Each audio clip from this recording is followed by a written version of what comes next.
Hi, besties. Welcome to the podcast where we're all friends because we love all things Bravo, pop culture, and can't stop talking Having about so it. much fun. Okay, good. Yes. Bravo should be fun. I'm Caitlin Marshall, your host here at Besties by Bravo. Allegations, allegedly allegations, where we're in a safe space to gossip, share our thoughts, and opinions. That girl's a liar. That girl's a liar. About the Bravo celebrities, shows, and celebs we love, hate, and that's when love Chef to goes, hate. Oh, suddenly now you're so religious? So be cool. Don't be all uncool. He went on a podcast claiming he had a threesome with two women from the Real Housewives of Beverly Hills. Immediately, I was like, I wonder if it's Brandy and Carlton. Because sometimes things may get a little, well, ridiculous. Oh my God. I'm sorry. There's a spider that is coming down. Hold on. Ah!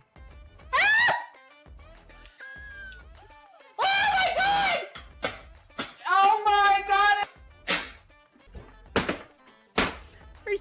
It's like the Blair Witch Project or something. All you can hear in the background is, oh my God, has anybody seen my ring? Oh my God. I don't want to ruin the party or anything. Have you seen my ring? Oh my God, can you look on the floor for my ring? God, someone's gonna kill me. Don't mess with me because I will come. What? Oh. Feel free to leave that in for whatever entertainment purposes. I'm so glad you're here to enjoy the fun. So, thank you for joining me on Besties by Bravo. Hi, besties. I am so sorry we are like 20 minutes late. It happens, you know. We were chit-chatting and we just needed a moment to catch up. Thank you for joining me, Georgio. Oh, anytime. You know this is our Thursday slot. It is. It's our thing. Well, friends, we are going to be covering the Real Housewives of Salt Lake City reunion part 2. And I want to remind y'all that if you are in the Denver area, we are having watch parties at the Marigold in Denver at 6 p.m. Mountain Time. So we are watching that Eastern Standard Time. And it's fun. It's like a little tiny mini BravoCon where we can just all sit, laugh, quote, you know, Lisa Barlow, and do all of it. So, and then there will be a Vanderpump Rules premiere watch party that I'm helping host at Mile High Spirits in Denver as well on the 30th at 6 p.m. Seating is first come, first serve. Okay. Got that out. You know, I meant to get some gossip, but you know, I was not expecting part 2 to have as much as it did. It was just hysterical. So funny. I know a lot of people didn't find it as like entertaining, but I definitely did. I mean, I watched it live and then I obviously watched the uncensored because you have to watch it uncensored. And shout out to Lisa Barlow who figured out that the uncensored is where it's at because she's now like, you need to watch uncensored because there's more. There is. There's so much more. And that's what I took my notes from was the uncensored. Also, Georgio is live on TikTok at the moment. So yes, I'm multitasking. Mm-hmm. Thank you, friends, for joining us live here on YouTube as well. Should we just get started and get into it? Because, I mean, the only other thing that happened was yesterday, I thought it was called Vanderpump Valley, but the Valley trailer came out. Someone came into my DMs and they were like, it looks very, Don't Worry, Darling, the trailer. I thought it was cute. I'm interested to see who these new people are. Yeah, I mean, it was an interesting promo. I wish they would have given us a little bit more context. Like a taste. Like, what are we discussing here exactly? But aside from Brittany being like, Jax, Yeah, you need to be mowing the lawn. Rotten Hill. hopefully they all live in the same neighborhood. Yeah. Hopefully. All right, let's just jump into it, shall we? Let's get into it. Because that's the way this part 2 started off, was jumping right into it with Monica and Angie going at it, still with the F-offs and the F-Us and all of that. And Meredith eventually interjects in the most Meredith way. Is there any way we can make it a little warmer? She is dying over here, referring to Whitney in her like I don't even know. Whatever she got off of Revolve.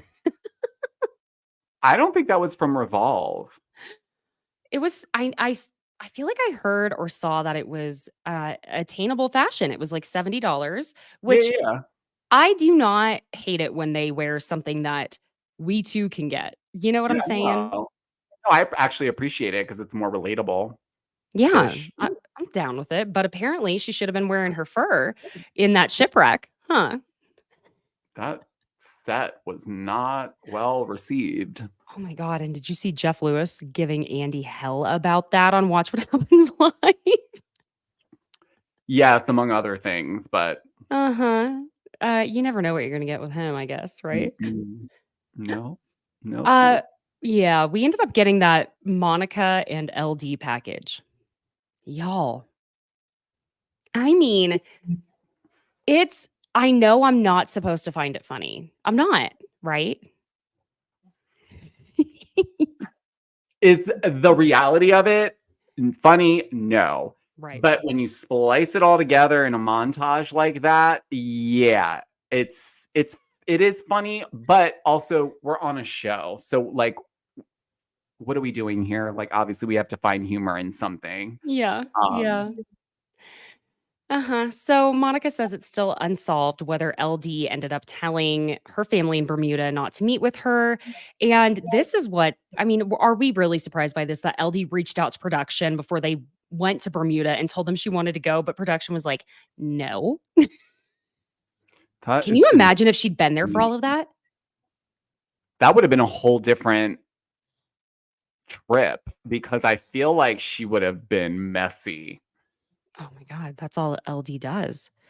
I guess LD was really, really pissed. She felt like she should have been the one to be there and threw this huge fit. And I guess Monica just doesn't know if she did tell the family in Bermuda not to let her come. Again, we've said this before. I think the family in Bermuda was just like, oh my God, we cannot have cameras in here. This is too much. Once they were getting the waivers, they were wanting to set up. My assumption is these people were like, unlike you two Looney Tunes, we don't want to be on camera. Like, we're good. We're good. Yeah. Oh God. That would be like asking my family in Greece in some village to film with me. They'd probably be like, sure, what is this? Oh no, I'm not signing that. What? No, I'm not doing this. What is Bravo? Yeah. Like, I'm not, no. So okay. Then we get to where Monica says she and LD haven't spoken since filming wrapped. And she was just saying essentially that LD dismisses every traumatic event Monica brings up. And Andy is like, well, she's basically gaslighting, huh? And we get to the part where Monica talks about her father and how the last time she saw her dad was when he wanted to move to Florida, but she alleges that Linda said no, and Monica has never heard from him since then.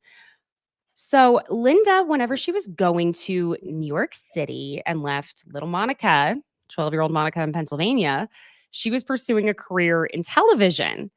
Now, did you see what Linda was tweeting after all yeah. this? Of course, right? She was an award-winning journalist TV producer. Where are you, Duh. Linda? Producer Duh. of Local 5 news story on, I don't know, the stock show? What? Give me something here because you need to.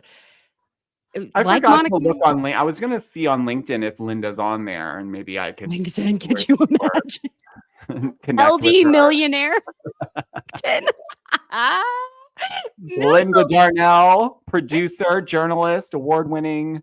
Oh my God. Too much. Too much. Yeah. As seen on Real Housewives of Salt Lake City. You know she's gonna add that now. Of course she is. It's on every single one of her resumes for the rest of her life. So Andy ends up asking Monica about how she feels about her mom tweeting as the season came out. And she ends up saying, basically the stuff that she was expecting to come out with the show, she knew it was going to be bad. But this was a little worse. And Lisa is then asked about LD and basically has she changed her mind on her stance of being Team Linda since watching the show. And Monica agrees that it does end up looking like she's an effing bitch to her mom without knowing the history. And Monica says Linda was trying to impress them all, and Heather agrees that she did. And Whitney said something that we all know, which is, She sat down at the table and it was like she wanted to be in Monica's shoes. no shit. Really? I mean, come on. And Andy asks if Monica thinks Linda was auditioning to be a housewife. And Monica says when she had her final interview during the process, she went to her mom's house because she just went straight there after being so distraught. And she cried on her couch because she thought she totally effed it up. You know, like I just wasn't myself and da da da da. And LD wanted to pray over her. And Monica alleges that when LD started praying for her, she said that she prayed that she would get it, saying, Lord, if it's not Monica, let it be me. Somehow, just let it be me instead. Yes, Linda, you would so fit in next to baby gorgeous. What? What kind of like, I know I'm laughing, but this is like probably a nightmare. Like, could you imagine competing with your mom like this? Like, this is insanity. Linda, Listen, Linda. cut it out. You were there to support your daughter, not try to take her spot. Did she next like hit her with some wire hangers and No wire hangers I mean, ever. in that video that we saw where she was telling her, you're an actress. She's a stage mom. That's what she really is. It's in her. You can tell. Like, she wanted this to flourish because then she'd be on the show more too. So yeah, absolutely. So it prompts Andy to ask, hey, you know, well, actually, Heather before this says, well, why would you risk filming with her? Why would you even do that? Monica's like, yeah, it's a fair question. But yeah, she has a habit of being this way. I'm just used to it. And Andy's asking basically if she has a habit as an LD of sabotaging Monica's successful moments. And Monica says that whenever she first started dating her ex-husband, Mike, and was clearly happy and in love, that Linda banned him from ever coming to her house again, and that he will never take my daughter away from me. You are not welcome.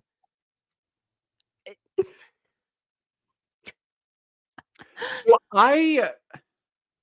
this part really kind of like didn't really make sense because it, like, first glance, it's like, well, you dumped your daughter off in Pennsylvania to go, you know, be an award-winning journalist, TV producer. Now you care that she's grown and she's met someone. Like, what's the issue? This is where I have a problem. Like, is this really what happened, or is this what Monica drummed up in her head because it makes her feel better?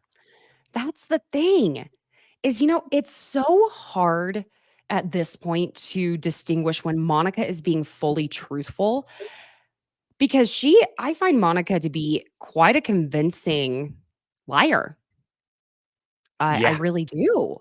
Yeah. And I am gullible to people who seem like they are good liars. Now, I'm investigative. It's not psycho, it's investigative. And I that's where I can catch some things, but mm, yeah. Well, Linda did say that Monica's good at doing the half truths and exaggerating small parts of things. So I think that's where she leans in to get people to sympathize with her or even believe her or go with what she's doing. So that, I mean, I think collectively together, if you mash them together, they'd be the truth. But like, they both have their own versions. Yeah, you know, I think they both have a very complicated relationship with honesty because I think that Linda, at the same time, it's convenient for her to say that so that whenever Monica brings up her traumatic events as a child, she is absolutely one of those parents who's like, that's not what happened. Okay, maybe not from your perspective, but from Monica's perspective, when she was a child, that's what happened. You were making out with some boy toy in the car. Well, that only happened one time. There was one time I put you in the trunk so I can make out with him. Yeah. What's the problem? You only, made a few noises. I gave you a snack. Mama's I gotta cracked it. live, okay? Mama's gotta Yes. live. Don't you know it? And don't I know it? So Whitney finds a way to make this whole thing about her own toxic familial situation. Oh, Whitney. That was the first thought to my mind. I was like, how did this turn into Whitney now sobbing about her family? Because we have to talk about her healing journey. We have to. We didn't once talk about any of this about her, though, this season. We didn't get nearly enough crystals and psychics. Jeez. Basically, we find out Heather doesn't speak to her mom very often either. And she knew this whole show, everything with writing Bad Mormon would cause a division. And Whitney ends up, because remember, we got to talk about Whitney's healing journey. She says it's been 16 years of getting to where she is with her own mother. And she's just straight up no contact with her father. Georgio, I can't wait to talk about Greek Easter. You have no idea how much I screamed when they showed us that unseen footage. Oh my gosh. I know I'm not supposed to laugh when someone falls down the stairs. No. Okay, we're going to get there. We're going to get Monica says it's the most dramatic retell. I mean, it's so dramatic. I'm obsessed. Monica says she was crying at Greek Easter after everything with her mom. And so she couldn't see when she went down to the basement to get her girls, which again, the editing made it seem like her girls were in the room when all of this was happening. And they weren't. They were in the basement. Mm-hmm. And we finally get the footage of her falling down. Well, we just hear thump, thump, thump, thump. And then the cameraman just has her sitting on the step. And then everyone's like, hey, oh my God, your shoe. I'm so sorry. Georgia, It's you not cannot. funny. I would laugh Stop. at myself, though, if I fell down someone's stairs. Maybe not if I was mad. But like, Oh no, I still would be laughing. I wouldn't be. I always laugh when I fall because that's just my first reaction. Because it's just like, I'm going to laugh before everyone else does. Yeah, please let me be the first. You cannot tell me that you would not bust your ass on those stairs too. It looked smooth as hell going down the sides. You got to admit, we love Angie, but we have to admit those stairs looked treacherous as shit. And plus she's got those marble floors. No way. I would have literally broken my neck. I wouldn't have made it on the show if I were Angie. I would be dead. I would be in heaven watching as a ghost. That's how that would have gone down for me. No way. I'm debating on saying this, but I'm not going to. Anyways, I get what everyone's saying, but Say it. Come on. Even with tears in your eyes, you know how to walk down stairs. I don't personally. Okay, well, that's why. Like, I'm going more sinister with where I'm going with this, but I'm not going to go there because I feel like go there. Like, yeah, you're such an asshole. Tell me. Go there. Just do it. I just feel it was a bit opportunistic. Okay. I'll say that.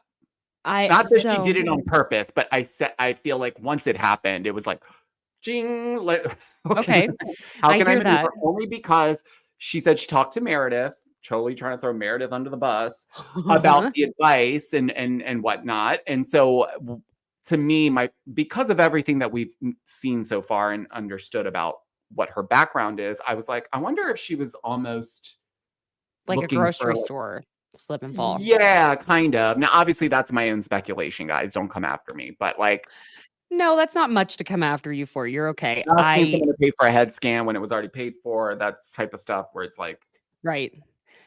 As a very much self-diagnosed clumsy person, I can say that is something that would easily happen to me. The number of times I have fallen down in front of people in the most embarrassing way.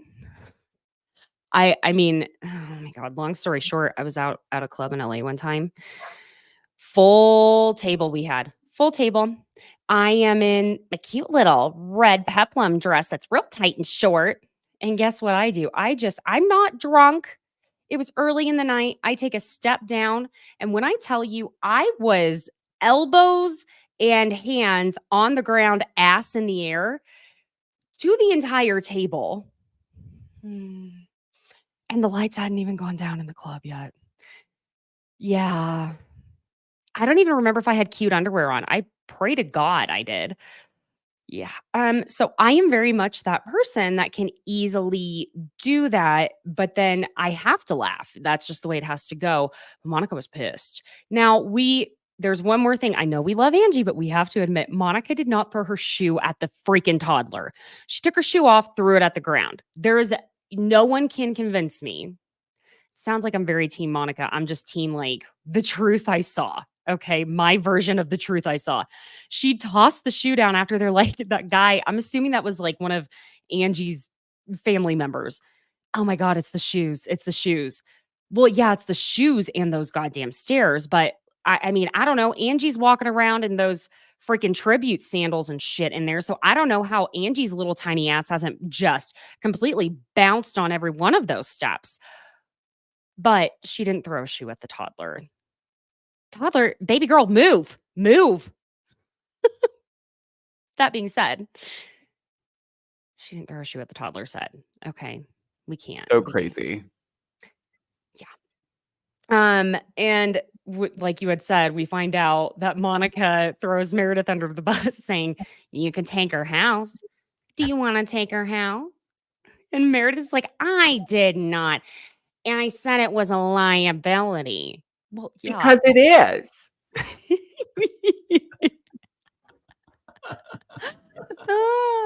then this next part, I can't, y'all. I can't. Because then Angie tells Monica that she makes a living out of suing people. And Monica's like, bitch, I have never sued one person in my life. And Heather's like, first of all, Whitney and I have this in common. Every single thought we have is written on her face because Whitney's like, oh, and looks at it. And Heather's like, you are suing me. And they bring up the Beauty Lab lawsuit. And Monica says this was a response, a countersuit, and they go over that. And Angie goes, why sue back? Pay your fucking bills. And Monica goes, God damn, no. So that was like where I can't Weird. reason with Monica. It's like a teenager that's, no, I'm not gonna do it. Like, this is where I struggle with how she's gonna fit in with the group going forward. Not just because she has, half of the stage not wanting to even be around her, but even if they did, this type of like juvenile reaction to things is really not meshing well with how everyone else fights, if that makes sense. It's almost like they're fighting with a teenager that's on the show. And fighting with a teenage girl. No, thank you. I've been hearing about those little teenage girls ransacking Sephora and Target, bullying people. Wait a minute. Can I tell you? I actually experienced this on Saturday. Can I just tell you, I could not be the one, because I'm telling you, parents out there, everyone, if your teenager even tries to snatch something out of my hand or pull anything, it's over. I will make hell for them. Absolutely. And film it for TikTok and embarrass them out of your children. And you can come for me all you want, but these stories are insane. Now, they weren't taking things out of my hands, but Sephora is a small store, okay? They are never that large. And it's like they travel in little gangs. They're little tiny, prepubescent looking Lululemon wearing gangs, okay? And I'm sorry, but I hate you. That is just, hate is a strong word, but that is how I feel. I was ready to be like, if you don't get the fuck out of my way, Brinsley, I'm going to trip you. And you are going to need a head scan. Now look, all the moms, Karen and Tasha and Brittany are all going to be like, how dare you? That is a child. Children. First of all, this is really the parents' fault. Let's be completely honest. But if you're going to send your child into a store with your credit card as if they are adults, then you should expect that if they're going to start something, there might be something, because not everybody's in the mood for that. And secondly, it's not that safe actually, for them to be going around because they might get someone on the wrong day. Oh, And then yeah. what? And then what? That's where I would be worried as a parent. I'm not one, but if I was and I had a teenager doing that and I got wind of it, it would be Oh, I'd kick her ass. no. Not physically. I would pay another teenage girl to do it, but nonetheless, you know what I'm saying? Yeah. We'll learn a lesson, my dear. Listen, let me just say, Kinsley, Taylin, Braylon, Mackensley, you bitches don't need drunk elephant on your poreless little skin. You are going to age yourself more than you need to be aging yourself. You don't need to use retinol at 14 years old. Go home. Yet the reason you're there is because your parents are sick of you. I just want you to know that. That's exactly. These are the tablet babies. Yeah, well, mine is turning into one because sometimes I need to not be screamed at. No, I get it sometimes, but I mean, there are parents that like from the minute the kid wakes up, they're on a tablet pretty much the entire day, and that's crazy to me. It kind of is. Of course, we sit here on our phones like half the day. I know, as we like constantly barrier. But we didn't have this growing up, so we did have to socialize and interact with humans. So you know what? We earned it. We did. That's what it is. I like that thought process better. I earned it. Sure shit did. So the question comes up about Lisa saying no one wants to be Monica's mom. And Lisa says her conversation with Monica was misconveyed, which obviously she meant misconstrued. And she says that Monica was the nasty one all season. And Monica says she was responding to the energy she got all season. Get ready, friends. Here comes Masterpiece Theater. Georgio will be playing Monica while I will be Lisa and we'll pop in as Angie for a second because Lisa starts going off on Monica on what Monica has said, like, fix your face. You're fucking ugly. Look at that ugly face. She called Meredith a trampoline with eyes. Are you joking? That means her skin is nice and smooth and tight. I want to be a trampoline with eyes. Monica, you were nasty to me all season and you poke and poke and poke and you can get it. Touchette, bitch. Touchette. Now, I want to let everyone know what the Touchette is. It was a random ass Denzel Washington reference, okay? I want you to know it was random as shit. It's from Equalizer. Got it. Yeah, no one did. I didn't even get it at first. I'm sorry, Georgio. The Housewives crowd is not usually sitting and watching Equalizer 3 at home. We're sitting here watching this bullshit. Because Denzel is saying to Dakota Fanning, who's playing some sort of an agent, whatever, of some kind, and he asks her if he looks like a guy who kills people, and Dakota says, I'm starting to warm up to the possibility, and he just goes, Touchette. And so it was like, he didn't say bitch. He didn't, I don't know. Maybe there was some reference there, and there's some specific group of people who get it more than I would. Or perhaps this is something that Monica watched before coming to the reunion, so it stuck out. Yeah, that could be that too. Touchette, bitch. You came at me when I lose my ring. You call me a piece of shit. You called me ugly. You're nasty to women. You really are. So are you, Lisa. I am not. I made one comment. You can cling to that comment all you want. Were you nasty to Meredith? It's none of your business what I was nasty with. We fixed our stuff. You throw shit in my face and not catch it back? No. You started it with the piece of shit and 1% and everything. Don't dish it if you can't take it. No, you can dish and you can't take. I can't get anywhere with her. This is why your mom talks to a tray, because you don't listen. You just want to dish and dish and dish. Go ahead. Throw my mom in my face. You're manipulative. You are so fucking manipulative. I'm manipulative? You just said it. Listen, here, I'm going to be very direct with you. That's stating a fact. You threw my mother in my fucking face. You said no one wanted to be my mother. I said no one wants to be your mom, clearly, because you said you're not my mom. It's disgusting when your husband is adopted. John was not even offended by that comment. Listen, I don't even know what your problem is. Listen, John's not interested in you, so don't even worry about it. Dead ass. I don't know what your problem is with me. Dead ass. A viewer question is asked about Lisa saying at the sound bath that she and Monica were dealt the same deck of cards. I don't remember that being said. Am I in a vacuum where I only remember the most recent episode and that's it? No, but like I really don't. I feel like they think they showed us stuff that we didn't actually I know. see. Do you know what I mean? Yes. Like how Lisa was apparently annoying Whitney. We said this last time by asking her if she was okay too often.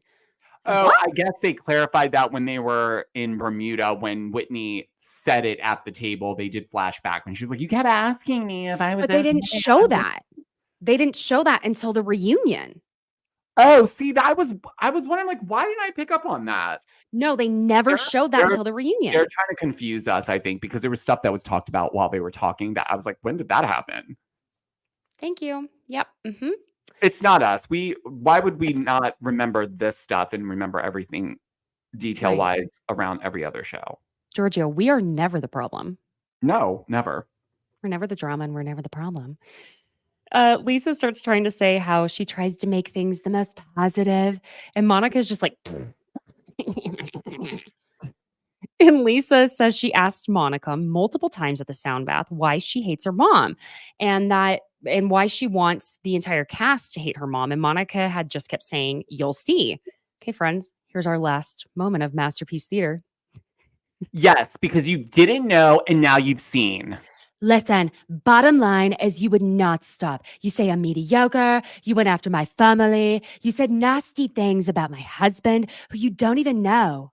What did I say about John? Oh, you called him a penis head.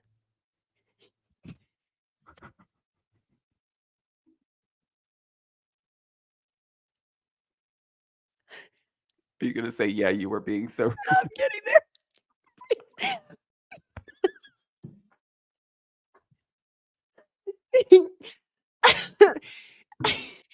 Yeah, you were being so rude about him. I did call him a penis head. With the amount of penis head references. Ah! And Heather just randomly, why do you call John a penis head? She's sitting there screaming at me, "You're mediocre. Your business is mediocre." And Angie jumps in. Then 5 minutes later, she said she wanted to fuck him.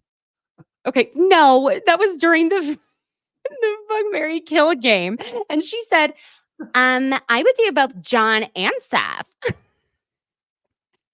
Oh my gosh.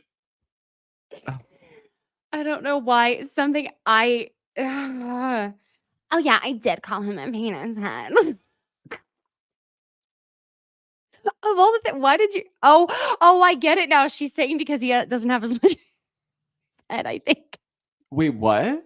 I think she was saying his head looked like. Oh, like it looks like the shape of it. Yeah, because that was so... How, what are you, 5? Like, what is this, like, why are we... Because how weird. Like, if someone's, like, you're angry at them, you would call them a dickhead or something. No, I think she was saying... This is what I mean when I say juvenile. Yeah, you're not off. You're not off.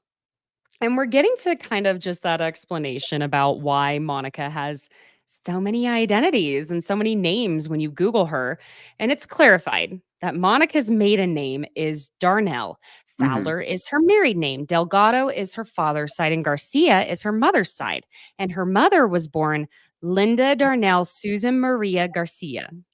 And that when she was a kid, she was bullied for being a Portuguese in Boston, and she just completely chopped off everything except for Linda Darnell because she was ashamed of it. Then Monica, she goes, "So when I was born, I was Linda Darnell." And Andy corrects her and says, "Well, Monica." And she said, "Well, Monica Linda Darnell." It's so Mama D and Deandra, Big Kathy, Little Kathy. Who am I forgetting that also did this? Who am I forgetting? There's someone. Now, Someone else did do this. Men and sons are named after their fathers all the time, but I am so sorry. I am such a feminist, but I still find it, for whatever reason, hysterical when women do it, and I need to I need to not be that way. Well, at least with like Greek people, all my siblings had my dad's first name as their middle name. So Yeah. Yeah. Um Anyway, sorry. She says the name Darnell meant nothing to her. So when she got divorced, she went back to Garcia instead of Darnell. And she says she's only ever legally used 3 names. But then she says that Lisa was making fun of her for using Delgado, Driano, and Garcia as a way to look more Latina on the show. And Lisa was like, that was Jen Shaw. And it's also odd to me, though, that in that same sentence, Monica had said, whatever I was going to use. Delgado, Driano, Garcia, whatever I was going to use. What? You weren't sure which last name you were going to use? I do feel like she was trying to make herself seem more diverse to give herself more of a lead, because she's not dumb. She knew that the cast clearly needed some diversity, so she wanted to lean into it. Not that she's not, though. She is already. I mean, she's Portuguese. Like, that's right. Yeah, it wasn't necessary. No. Oh my gosh. So some of these notes, y'all, I'm going to try and decide how much. I did some deep dives because I don't know why, going into the Mormon religion and trying to find out some things, and also about Mary. So we're going to get there. But Jack Barlow's mission is brought up. And honestly, the best part of all of it is that Jack sent a shirtless photo to the government for his visa. And Lisa, she's not even upset about it because his visa got denied due to the photo he sent. And she was like, he has a great 6-pack. He's been working really hard. She's like, proud mama. You're doing amazing, sweetie. Are we sure Lisa's not Italian or something? Like, she's just reading so Italian mama. She could be. She could be. Even if she's not, she could pass as one. She totally could. So a viewer points out that Lisa is a big supporter of the LGBTQIA plus community and that Mormonism is against that. And she says, she clears it up by saying no one and no religion should judge the community. And she's trying to build bridges and all of that. So, I mean, honestly, we get to the part where Heather is asked about being so triggered by Jack's mission. And I have to just say mostly about all of this was when she ended up calling Whitney a hypocrite for being so adamantly against the church and then was being so supportive of Jack and his mission, when last year Whitney was railing into Heather, calling her a hypocrite for not removing her name from the book of records just because she did. So Whitney, I'm sorry, honey, but no, you can't have it both ways. No, you can't. Be honest, Whitney. You changed your tune because you want to stay friends with Lisa. There you go. Let's not Heather forget said as much. That's really what Heather's whole point was with all of this. Exactly. When she was calling her out. So I agree. Let's get our story straight on that, huh? Okay, so they go to break, and it's time for Mary to come out. Mary M. Cosby. And when Mary goes to see Monica, Monica tells her that it's a bloodbath out there. Heather, Lisa, and Angie are relentless. And Mary's like, why do I feel like even if we told Mary the full story, line by line, we got her a transcript, she watched the whole show, she still wouldn't grasp everything that happened? No. And I'm not calling her stupid. I'm saying I just something about Mary. I think with Mary, the things that she remembers and stick out to her are things that she feel personally impact her in whatever way. And everything else is just kind of like, oh, what is that? When did that happen? It's Mary's world and we're just living in it, essentially. Absolutely. Well, she ends up telling Monica that she has her back. And so she comes out on stage. And did you see she almost tripped? Because I was like, why are they zooming in on her like fish scale Louboutins? And I think they were trying to show us like, oh, here's a callback to Monica tripping down the stairs because of her heels. And then Mary almost slips to go. It's just like, It's all that fake snow from the pirate ship. Right, because we all know pirate ships need fake snow. What's a pirate ship without some fake snow? Huh. Pirate ships ever really sail in areas that have snow? No, I don't think so. Okay. They were like wooden ships, right? I mean, there are pirates now who don't have the wooden ships, but we're going off of like ahoy matey pirates. I'm going off You know? Peter Pan. Yeah, that That's too. my only reference to like pirates. Yeah. Yeah. Yeah. That's Andy starts giving Mary a little bit of hell for missing the last reunion that she was on. She wasn't on last season, but that would have been season 2. Andy hates it when these women skip a reunion because who could forget when Adrienne Maloof was the first one to skip a reunion? And remember him saying at that Beverly Hills reunion, Adrienne Maloof's last, I'm sorry, that wasn't an Andy voice, excuse me. Adrienne Maloof's last act as a housewife is not showing up to the reunion. Tonight. Yeah. They may hold diamonds, but are diamonds a girl's best friend? With a little Tonight pressure, on the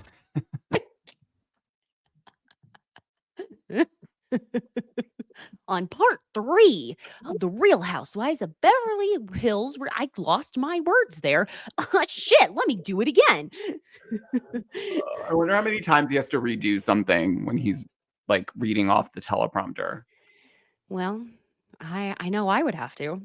I have to do it all the Oh, I time. for sure would. And I would have to refrain from laughing at some of these things. When they're cheesy. Yeah, it'd be so hard. Or like when they're really being serious, but it's just like it's too intense, but it's funny because they're so quirky. Yeah. Okay, oh yeah. So Andy brings up that when Mary was on Watch What Happens Live, Mary said they needed her to come back, and he asks the group if they all feel that way. They are all, what is it about Mary that they are just, even like Lisa is really the only one who doesn't totally kiss Mary's ass. Really the only one. They are all like scared of her or something. It's almost like auntie that they don't want to make mad. You know what I'm saying?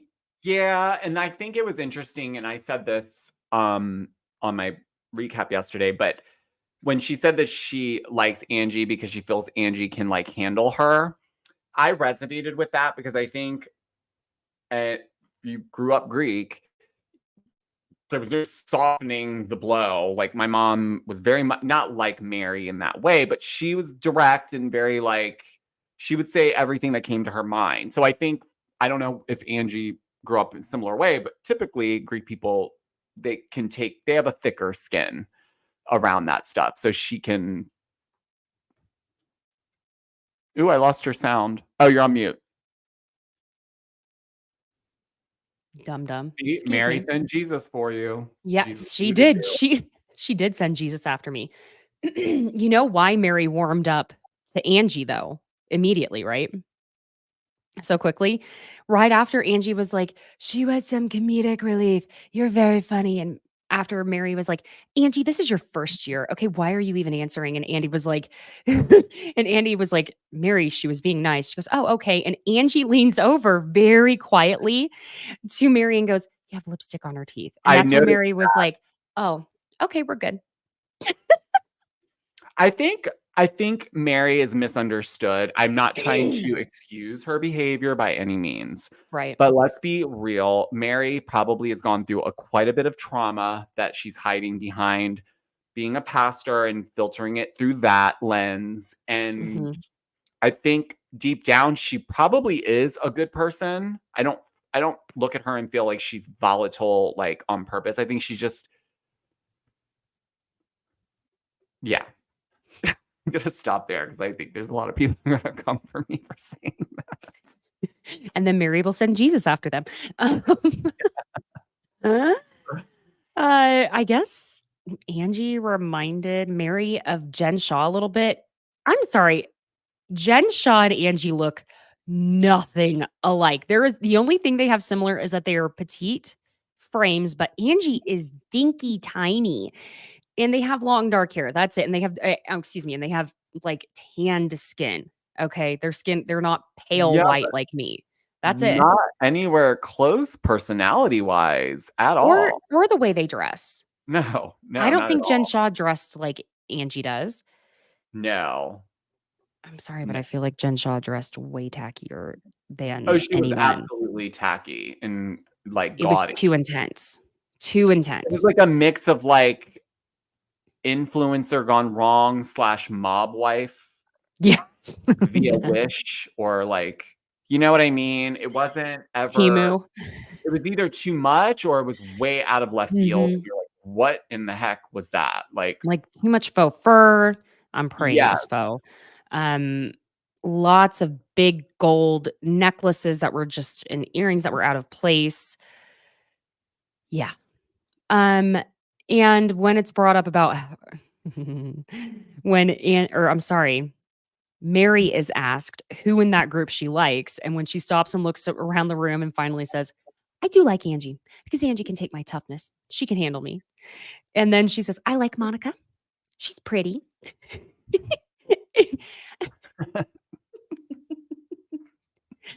And I love Meredith. And that's probably about it. And Heather's looking down at Mary like, what the hell? And Mary's telling her she liked her until she saw her confessionals about her house, where, oh my God, Mary will hate us. Oh my God. And when Heather had said, you know, she's got the green carpet, Chanel pillows, Dr. Seuss, Whoville chairs. And Lisa points out that they all take whatever Mary says. And Mary's like, okay, what did I say about you? Because I don't talk about you. And Lisa's like, well, no, not this season. And Mary tells her, quiet. No, I'm not going to be quiet. I'm on Play All Day, volume 20. I have the subwoofers up all the way. I love that Lisa does not care. She knows she cuts people off. She knows she like does all that. Because remember last week when she was like talking over Angie and she was like, "Hold on, baby gorgeous, let me finish this." And she laughed because she knows she talks. I'm the same way though. That's why it's funny to me because it's like she's aware of it at least. I mean, sometimes you just got to make a point, you know? I get that.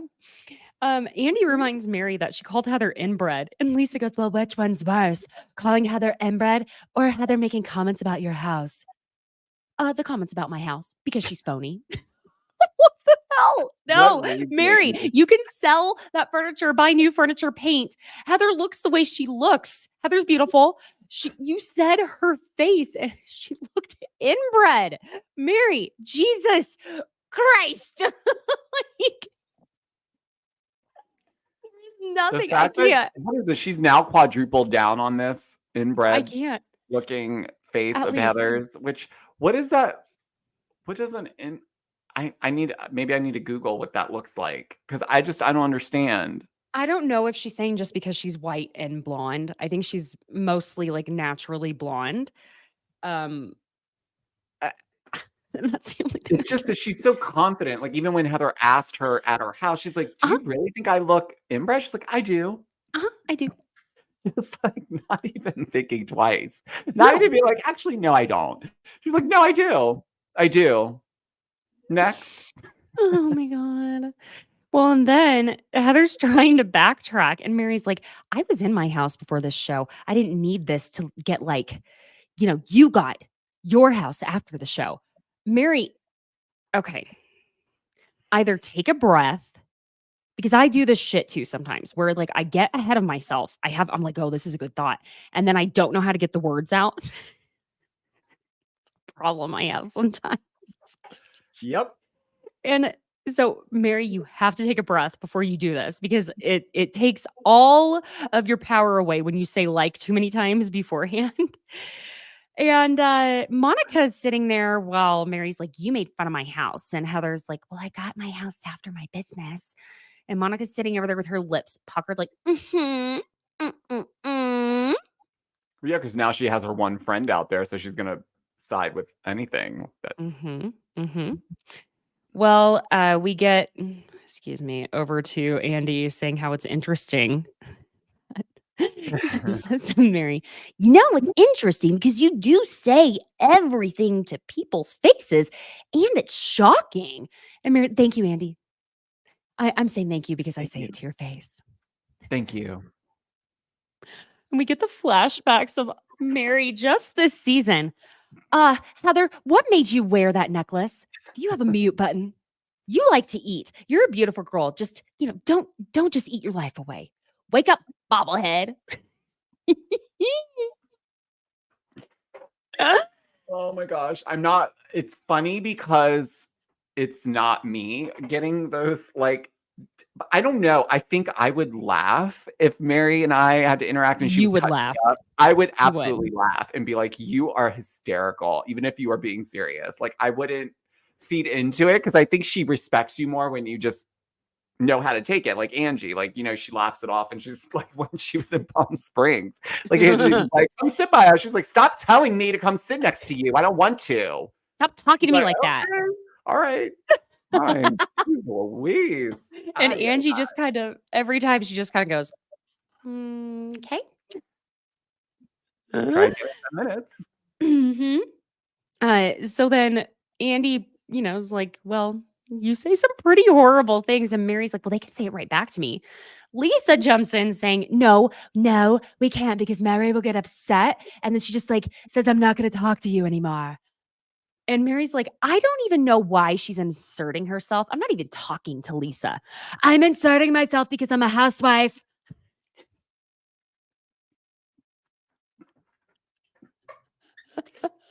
Is it me, or do they they're really forward facing with the fact that they're housewives talking about it? Do you know what I'm trying to say? Like, they're like, I do. how she said that. She's like, I'm a housewife. I'm supposed to be saying stuff. It's about my opinion. Yes, because Andy's like, well, she's a part of the group. But no, Lisa's just like, I'm a housewife. I'm a real housewife. Me and my family. Oh, God, I love it. And I need it more. They go back and forth, but essentially, Mary's like, well, our relationship is done anyway. We get to the part about whether or not Robert Jr. is married. Mary says she still doesn't know because she hasn't seen the paperwork and she doesn't believe it unless she sees the paperwork. I don't think Robert Jr. is married. I think he said he was married to his mother so that he could move in with his girlfriend and not catch so much flack for having sex with her in his mother's home. And his mother and his grandfather, daddy's home. Can we pause for a second, please, about this? Because I said this in my recap.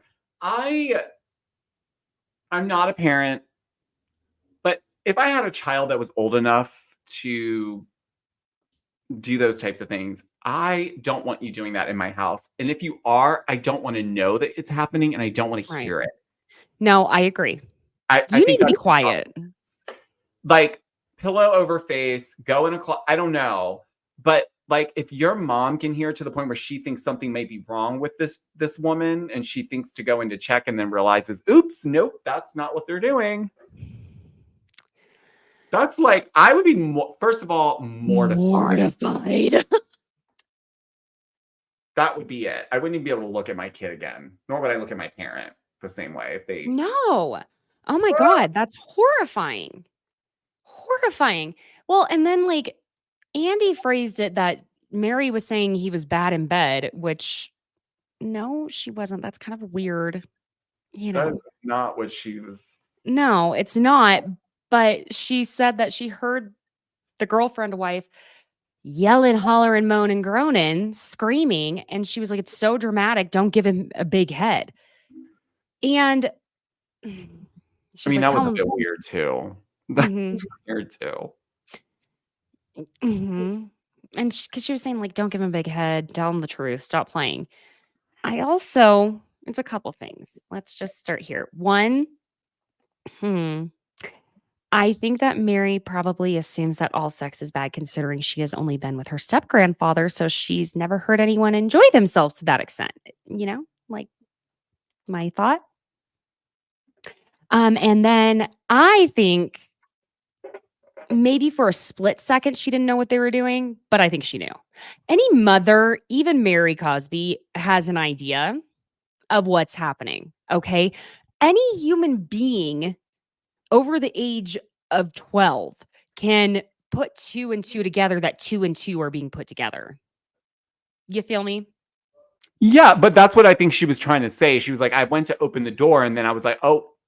But then It's why like- open the door? I think she had an idea before she opened it. Yeah, but she has a delayed reaction probably, maybe. Like she was already opening, but she knew mentally that that's probably what was happening. I would have steered clear away from the door. I would have or just left my knocked. house and then text him like, can y'all not? Excuse me. If I just wanted to make sure they were okay, I would have just been like, knock, knock, knock, run down the hall and just yelled, "Are you okay?" But like I would if I did hear it, I would wait until they were around and I'm like, oh my gosh, were you okay earlier? It sounded like you were like hurt. Like I would make them uncomfortable about it because it's like, don't do this in my house. You're better at doing that, playing that than I am. I don't know. Please God, don't make me have to deal with it. Please God. Please Well, honey, God. you can set the rules. It's your house. I can. I'm in charge. Yes, I hope Okay. so. I never know. Honestly, right now, no, I'm not. No, not right now. You're No, definitely he's 2.5. charge. He's in charge. He's in charge of you right now. Mhm. So it's brought up about Whitney tweeting and saying she was just, repulsed by how ridiculous Mary's idea of growth is and all of that. Whitney says, I would be too embarrassed to admit this. I'm sorry. I've spent thousands of dollars in therapy trying to be a better person.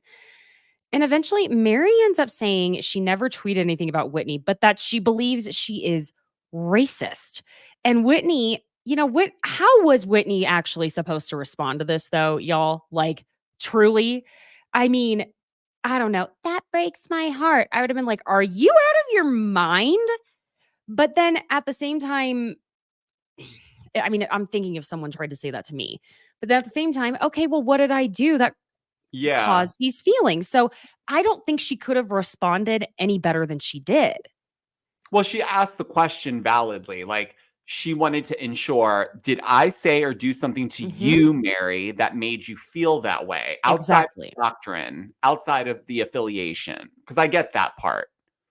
Well, I'm going to explain a little bit. Now, this is not a religious podcast, nor is it political, but I'm just going to give you a little You need the friends. context. I'm glad you did the digging. I was thinking about it. Yeah. So Mary, and this is, I'm sorry, but I find it back-ass words that she puts it all on Whitney, that Whitney, who was raised in the church and she's no longer a part of the church, it's not Whitney's fault that what she grew up in and couldn't leave until she was able to leave. Now, if she were still a part of a what we will call a section or a branch of the church that has these beliefs, then that would be a totally different conversation. So I want to here trigger warning. I would say about racism and best way to say that. So Mary says, I believe that they have their. I'm sorry, excuse me. I'm just trying to. Yes, I believe that they have their beliefs and they believe that our color is cursed by the color of Cain. So if you don't know, she's talking about Cain and Abel in the Bible. Cain committed the very first murder, capital offense, by murdering his brother Abel, and he lied directly to God. And God said all descendants of Cain will be marked by the mark of Cain, which is essentially a curse. And some people have this belief that it darkened his skin. Now, the Bible there are so many things in the Bible so open to interpretation after it has been translated through so many different people, so many different translations of it. You have King James, you have New International, you have the modern take, there's so many, okay?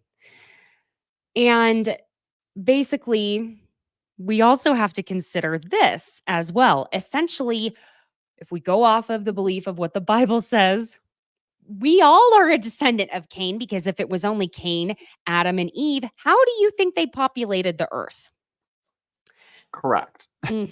So this just goes to further poke holes in anyone's theory that, only a person of color is marked by the curse of Cain. How about that? Okay.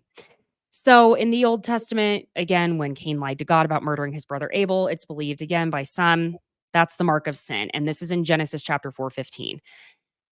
Again, I think it's kind of fucked that, it's being put on just specifically Whitney in this moment because uh, my interpretation, I haven't seen, but again, I'm not a person of color. I come from my own privileged white place here. So easily I could have missed something that maybe had been a microaggression that maybe Mary had felt, because Mary did say it's more about the feeling she gets from Mhm. Whitney and less about the things she says. So I don't experience that. I can understand that from someone who is gay, because even though Mm, maybe someone doesn't specifically come out and say something directly or whatever, there's a feeling you get where you just kind of mm, you sense it within their energy that it's like underneath the layers, and it's not always maybe correct. Some of it is just us feeling so triggered and that we're not feeling it, but not to invalidate Mary at the same time. I think the reason why she went for Whitney is because maybe Whitney is the epitome of what that would look like to Mary, and that's a trigger mm, for her, and it's not an excuse, but we all have our triggers and templates. So, listen, if mhm. I total a car, I'm probably not going to go buy that same car because it's going to be too triggering if it looks too similar. Do you know what I'm saying? I mean, that's probably Yes. not an analogy, No, but I like understand. it's a template for Mary, and I think Whitney somehow fits that mold too nicely, if that makes sense. It does. It does. In Mary's eyes, it does. Mary also clarifies that there are some Mormons who believe that people of color will be in a different heaven and that they will be the quote unquote help. So I was like, wow, I didn't know this. I grew up in non-denominational Christian household. You grew up Christian. We have our own beliefs now that we're not going to implement. What I did find on the information, though, is there are several different branches within the Latter-day Saints. I'm going to say community, church, religion. So my best interpretation of it is try and think of each branch kind of the way there's Pentecostal, there's Baptist, there's Church of Christ, there's non-denominational, there's, so many. So Joseph Smith III, who was the son of the founder of the Mormon Church, as we know, Joseph Smith, he was actually vehemently against slavery, and he was a supporter of Abraham Lincoln and Lincoln's efforts to abolish slavery. The fundamentalist Latter-day Saints church, which is actually associated with Warren Jeffs, who we know Warren Jeffs, I won't launch into that whole thing. That's a totally different podcast. That particular branch is extremely against people of color not only being in the church, but being in the priesthood. And they are also against any of their followers having any connection to people of color. The apostolic oh my gosh, okay, almost had the word there. The Apostolic United Brethren, UAB or AUB, oh my gosh, is a Utah-based Latter-day Saint polygamous fundamentalist group that broke away in 1929. In 2018, they continued to deny temple and priesthood rights to people with Black heritage and taught that Black people are Canaanites and under the curse of Cain. In 1978, when the LDS Church removed its racial restrictions, you heard that it was only in 1978 that the LDS Church removed its racial restrictions and allowed any type of integration. From dozens to hundreds of families reportedly left it for the AUB. So there were many people, many families, many groups within this church that said, no, we don't like that you are going to allow the segregation to be abolished here. Now, there's also the Bickertonite and I hope I'm pronouncing it correctly, Strangite, that they promote integration in the church. And again, this just essentially depends on the branch and denomination, I would say, of the LDS church where someone is practicing. So there is validity to what Mary was saying. And Mary says basically, just to kind of bring us right back up here. Mary says that Heather can vouch for me, and Lisa immediately goes, I'm Mormon, so can somebody ask me?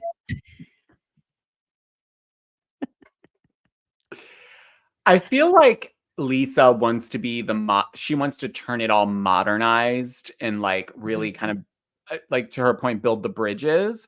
But I think she's not allowing for people to explain that this has, like what you just said, this is what it was though. So it's And not still out of is in many parts. totally. And like it's not, you may not like the sound of it because you may be attached to some capacity or what branch you're attached to. I don't know what Lisa's Mormon church is like, but nonetheless, Mary of all people would know. She's very much bad, and she was still respectful because if I don't know if you're going to say this, but she said, you know, and I don't dig into that. That's their thing, and I leave them alone. Don't go there with that because I understand, like, I don't want people but she was basically saying I don't want people to dig into my stuff, so I leave it alone. So I mean, I don't feel like that was out of line. I don't either. I feel like it wasn't fair to pin it all on Whitney. Yeah, I just didn't feel like it was fair to pin the whole thing on Whitney without but again, if that's how a feeling she gets from Whitney, you know, I'm not a woman of color in the room with Whitney. I don't know. And so it's very difficult as an audience to go off of all of it because we want to be understanding of that. But it's like, that's such a heavy thing to flat out accuse someone of being racist. I think maybe what Mary could have conveyed is she felt microaggressions from Whitney or something of that nature. It's just very heavy to be like, you are a racist when we don't have as much of, you know, just to publicly say that. It's really tough. And I don't want to invalidate anything Mary is saying about how she feels about it. At the same time, it's also Mary. So sometimes it's like, girl, I just found it odd. It was only Whitney she was saying that about, as opposed to trying to include Heather or Lisa in that, who is still saying she's a practicing Mormon. And I'm not saying that they do any of those things. Please don't misconstrue, misconvey those words. I'm just saying it was just confusing why it was only Whitney, I guess. I think, honestly, I think it's a template. I also think that Mary reads Whitney as a performative ally more than anything, and that she knows she needs to say these things. Like when Whitney was like, I am a white woman of privilege, okay? And she's like, good one, Whitney. Yep. You're saying all the right things. Like, it's just, I could see from her angle, I think naturally Whitney comes off inauthentic, but that's just authentically who she is, to be fair. You know what I'm trying to say? Like, I think she's just one of those people, we've all met them. No matter what they do, they always seem like they're not being real, but they are. That's just their personality, is just to be authentically inauthentic, I guess, in the way that they come across. They don't. It's also the way Whitney talks. It's that too. But Mary, but it's like a little kid being like, but mom. But mom, I didn't take the cookie from the cookie jar. Mom. Exactly. Well, okay. Oh, and there was, forgot about this. Or no, did I oh, how funny. Aren't we all lucky? My notes. Did I skip the whole thing? Oh yeah. No, did I? Okay, I did accidentally skip it. Oh boy. Okay. I'm just going to briefly touch on when Mary brings, when I'm going backwards. I apologize, friends. When Andy had asked Whitney about how she felt about Mary coming back, and Whitney was like, you know, I was nervous. And Mary was like, Whitney's terrified of me for some reason. Okay. So Mary says she's pissed about everything Whitney was saying on Twitter. And about the things that came out about Mary, and Whitney was saying, I didn't bring out the things that came out about you. And Mary's telling her, well, I heard horrible things and I didn't go on Twitter saying them. Here's a brief touch on the things that Whitney didn't say, but you know, that came out about Mary. And I want to tell y'all a fantastic podcast to catch on the background on Mary, Robert Sr., and the entire family and everything that went on with the Faith Temple Pentecostal Church that Mary is First Lady of. The Bravo docket has a fantastic episode on that. That's very fact driven. It's fantastic. So let me just briefly touch on this too, so that we can be reminded of everything that has happened with Mary. So Mary, we know she was willed her home, hair salons, multiple homes, daycares, restaurants, a mortgage company, and her position as First Lady at the Faith Temple Pentecostal Church whenever her grandmother, Rosemary, died. Now, Rosemary died under suspicious circumstances when it was said that she died of a heart attack. She was very healthy, and she was married to Robert Sr., who they had been married for 22 years, and he was younger than her. It got to the point that a judge even ordered for Rosemary's body to be exhumed. And listen, if you've seen Law and Order, judges don't just exhume a body for no reason, okay? So Mary's mother, Rosalind, was the head of the choir at the church. And when Rosemary died and left the church to Mary, half the congregation divided and left while the rest stayed. So Rosalind is Mary's mother, Rosemary's daughter. She was the executor of Rosemary's estate, and she accused Robert Sr. of forging documents after being married to Rosemary for 22 years. And that's what ended up leading to the body being exhumed, because they were believing that Robert had possibly been involved in foul play regarding Rosemary's death. And so when Mary had talked about all of this, the issue with her mother wanting to have married Robert Sr., that wasn't exactly what seemed to be the case. So I also want to remind y'all of the audio recordings. Man, these women, I don't see any other franchise that we get leaked audio recordings like Salt Lake City, when Mary was yelling at her congregation saying that they were all poor and broke, and that she only received 14 birthday cards on her birthday. So while Mary is funny and enjoyable on the show and can be comedic relief, we do still have to remember that all of that is sitting under there. And that Mary was only 22 when she married Robert Sr., who was 42. And that also made me take a pause whenever she was saying that she thought Robert Jr. was too young to be married at 21. Yeah, that makes sense, actually. I'm telling you, she's dealt with a lot of trauma and things we probably don't even know that are attributing to the way that she behaves. I think so. Okay, so jumping back forward, Andy asks Mary what she thought of what the women discovered about Monica in Bermuda, and she thought it was a little over the top, the way they pushed Monica out. And she says she doesn't care who that troll account is. And Lisa jumps in and says, "Would you care if that account called you a dumb bitch?" Mary's like, "Probably not." And then Monica's like, "What if a good friend called a good friend a garbage whore who can go fuck herself?" But then they go right to Meredith's face, and she's like, "This again?" Meredith just went, "Pain."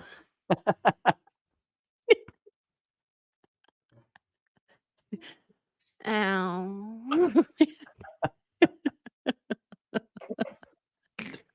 Because all she can move are her lips and tongue at this point. Yep. And Lisa's like, "Oh, because you called Mary a dumb bitch. That's why you're speaking up." And then she just leans over to Heather, "Get the audio. Get the audio." I don't know why I'm hearing, "Get to the chopper. Get to the chopper."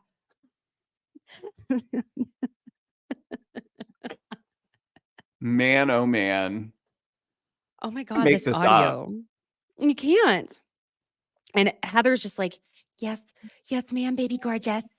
And she pulls out her phone and she's always like this. Right up to. Make sure she gets it right on the mic. Right on the mic. Okay. Can you guys see? Don't worry. I'll make sure you guys get the subtitles. I'll do this transcript, whatever you need. I've got the receipts, the proof, the timeline, and the screenshots. And so it's Monica saying on this audio recording. Okay, I'm sorry, I just lost my place. Exactly. Why I called her a snake. Like, you dumb bitch. Like, low-key, I want to DM Mary from like a burner account. She probably would never see it and just be like, "Bitch, I could do it from Reality Von Tease, okay?" And Monica's denying that this is about Mary. And then it keeps going. But anyway, because we know she'd be watching that shit and she would open her messages. Monica,